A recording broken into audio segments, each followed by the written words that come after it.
The best financial advice ever. Now, this isn't according to me. It's my man Teddy Bruschi from the great state of Maine. So Ted writes me, he goes, Josh, about 4 years ago, you did a video on the best financial advice ever, or something like that. Or no, that's what he said to me. He goes, 4 years ago, you did this video, and it turns out to be the best financial advice ever. That's what he told me. So I'm not taking credit for it. Teddy Bruschi up in Maine is giving me credit for it. So what was that video, you ask? You're asking that, right? Yes, you are. The video was 2 years before your retirement, stop putting money into 401ks. Start hoarding cash. Right? You've already done all, I mean, obviously if you get a match, you take advantage of the free money. That'd be stupid not to. But anything above the match, you got to start hoarding cash. Cash, cash, cash. And here's what Teddy Bruschi said why. He goes, cash gives you options. It gives you the options to help his daughter with a house payment. It gives him the option to do Roth conversions and use the money from the cash to pay the taxes. It gives you options to rest easy at night knowing that you got a bunch of cash on the side, that if you get laid off, for instance, you got all this cash sitting on the side. It gives you options just to do other things. And like if you do get laid off, if you need some spending money when you first start retirement, it gives you options.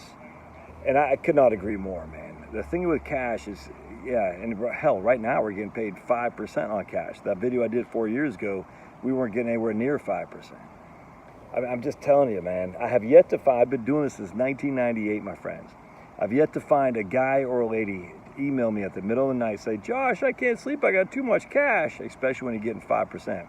So if you had $100,000 in cash, you're getting $5,000 a year in interest.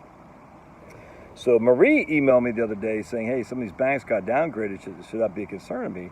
Why do you think they got downgraded? Well, they got downgraded because they're still sitting on mortgages that are paying 3%, and yet now the money market accounts are paying 5%. You see what I'm saying? I'm not saying the bank has money market accounts paying 5%, but still, the Fed funds rate, that's what the banks loan to each other. That's what they say, hey, if we're going to borrow for the Fed window, it's going to cost us 5%. Yet we've got a lot of loans, what's called a portfolio of loans on the books that are only paying me 3%. And so that's why the banks have been downgraded. Now, I'm not all that worried about, frankly, because I don't think these high interest rates are going to stay like this for a long time. I think at some point the interest rates are going to go down, probably in next year in 2024. So take advantage of what I can. But even if it goes down, I don't care. Cash gives you options. If you have everything in your, I cannot stress enough. The problem with everything in deferred accounts is every penny you take out, you got to pay tax on that penny. If you take $50,000 out, you're going to have to pay upwards of $10,000 of taxes on that money, which means you're taking $60,000 out in which to pay $50,000 because of taxes. And that does a lot of things when it comes to Obamacare. It does a lot of things when it comes to your property tax rates. It does a lot of things, just never mind your income tax rate. It's just, never mind your Medicare premiums at some point. I mean, depending on your cash, but still, you got to have some cash. Liquidity is king. I cannot stress this enough. So Ted, he said he wasn't doing 2 years. He was doing 4 years before he retired. So he's 4 years out. He can retire sometime in 2027, I think is what he said. And he's just loading up cash. And it lets him sleep well at night. He says, look, man, and another thing too, just real quick, and Dave Ramsey said this too, and it makes sense. He goes, when you're putting money into a 401k, it's the time, like, if you only got 2 more years, the extra 2 more years aren't going to do much in terms of growth of your 401k. It's the accumulation of all these previous years that's going to allow you to have that 401k just jump up in value. I mean, if you're putting $26,000 now and $26,000 now, it's $52,000. I mean, that's good money. Don't get me wrong. That $52,000 in of itself isn't going to make or break it. It's just not. It's all those $2,000 and $3,000 and $4,000 contributions you've been putting into that 401k for 10, 20, 30 years. That's where your growth gets. So if you got $1 million in your 401k and you get a 7% rate of return, that's $70,000. That 1 year rate of return is well above the $52,000 you've contributed, if that makes sense. Like, you get that? So over the course of 30 years of work, you got $1 million in your 401k. 1 year, you get 7% rate of return. Now you got $1,070,000. The $26,000 you put in over 2 years, that's $52,000.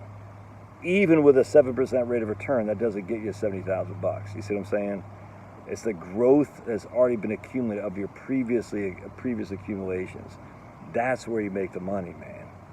It's not because you say, hey, I'm going to put $52,000 in. I'm going to basically make up for past time. At this stage, you just say, man, if I already got some money in my 401k, even if you don't, if you're 2 years out anyway, I don't even care if you don't, man, just hoard up with cash.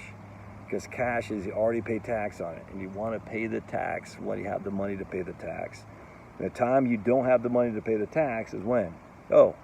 Is when you're retired, because the income stops. So the money the tax is another bill, just like a mortgage, like a credit card loan, a car loan. So the time to pay the tax is when you got the money to pay the tax. But my spreadsheet, I get it, dude. I'm just telling you right now. From a cash flow perspective, get the tax man behind you. Stop hoarding money into your 401k. Instead, start hoarding money into your cash account. Obviously, take advantage of the match, without question. I would never tell you not to do that. But other than that, man, start hoarding cash. Cash is king, forever will be. All right, love to your thoughts. We'll see you.